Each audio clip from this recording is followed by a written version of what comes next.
شریف نحمده ونصلي على رسوله الكريم اما بعد فاعوذ بالله من الشیطان الرجیم بسم اللہ الرحمن الرحیم۔ حضرت عبداللہ بن مسعود رضی اللہ تعالیٰ عنہ ارشاد فرماتے ہیں کہ جو شخص یہ چاہے کہ کل قیامت کے دن اللہ جل شانہ کی بارگاہ میں مسلمان بن کر حاضر ہو،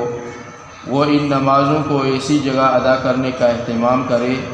جہاں اذان ہوتی ہے، یعنی مسجد میں، اس لیے کہ اللہ جل شانہ نے تمہارے نبی علیہ السلام کے لیے ایسی سنت جاری فرمائی ہے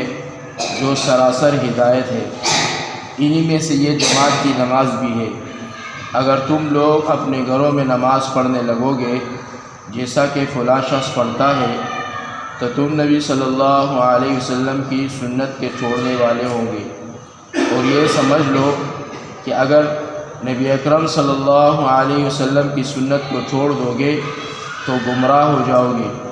اور جو شخص اچھی طرح وضو کرے اور اس کے بعد مسجد کی طرف جائے تو ہر قدم پر ایک ایک نیکی لکھی جائے گی، اور ایک ایک درجہ بلند ہوگا، اور ایک ایک خطا معاف ہوگی۔ اور ہم تو اپنا یہ حال دیکھتے تھے کہ جو شخص کلم کلا منافق ہو وہ تو جماعت سے رہ جاتا تھا،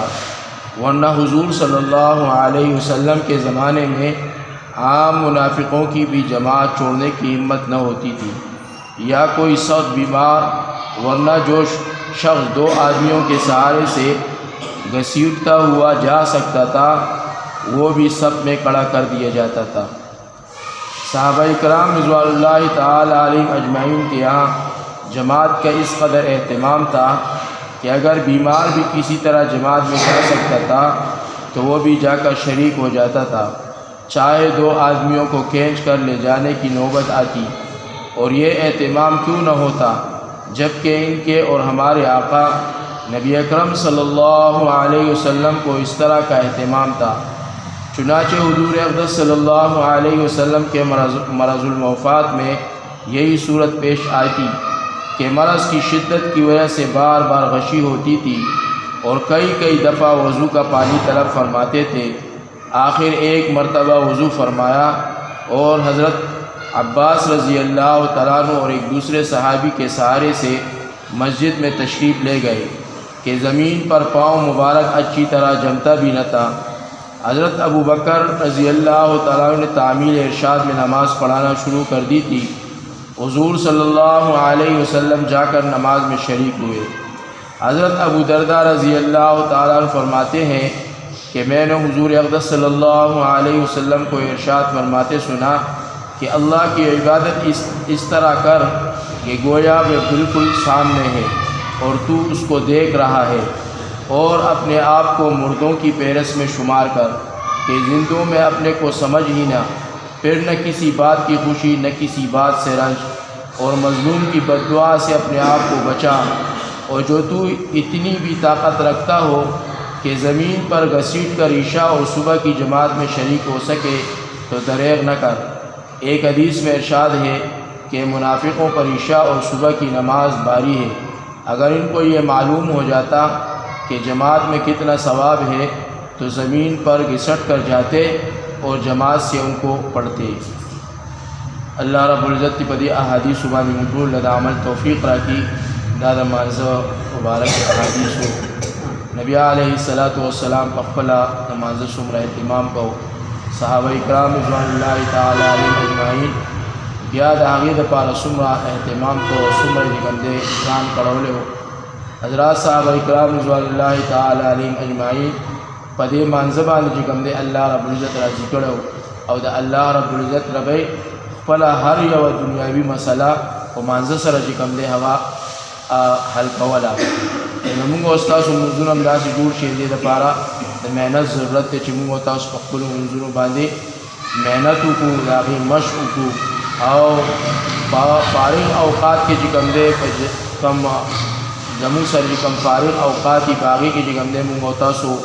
دا مشق کوو او مونځ چې کوم دی بار بار کوو، یعنی نفلونه کوو، او دارنګې چې کوم دی هغه نفلونه موږ او تاسو اوږده کوو، ان شاء الله تعالی زموږ استادو چې کومه مسله د دنیاوي هر مسله چې کومه راځي هغه الله رب العزت منځ سره چې کوم دی حل کوي او دې د پاره د عزتمند د الله په لار کې وتل شرط دي چې موږ تاسو د الله په لار کې وځو او علما دا فرمایي چې د الله په لار کې دې د پاره انسان وځي چې زما عبادت چې کوم دی هغه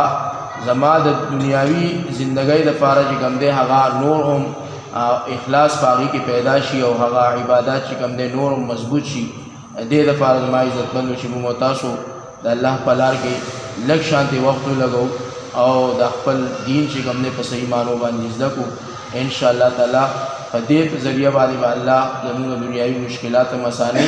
او د آخرت چې کوم وعده د عظیم وعده ده باغی کې هم الله رب العزت مستاسو حصہ ګرځي الله رب العزت د عمل توفیق راکړي اللهم لك الحمد كما انت اهل صل على محمد كما انت اهل وفعل بنا ما انت اهل فانك اهل التقوى واهل المغفره کریم الله عندك مشتغلون تمام کی کریم الله لوی واړو ګناونه تمام کی کریم الله واړو لوی ګناونه تمام کی کریم الله په وخت په صحیح معنی باندې دې سره ادا کول توفیق راکړي ذکر الله توفیق راکړي تعلیم توفیق راکړي کریم الله هر مشکل کار رتا آسان کی کریم الله دا ټوټه عبادت په خپل دربار کې قبول او منظور وګرځي سبحان ربك رب العزة عما يصفون وسلام على المرسلين آمين برحمتك يا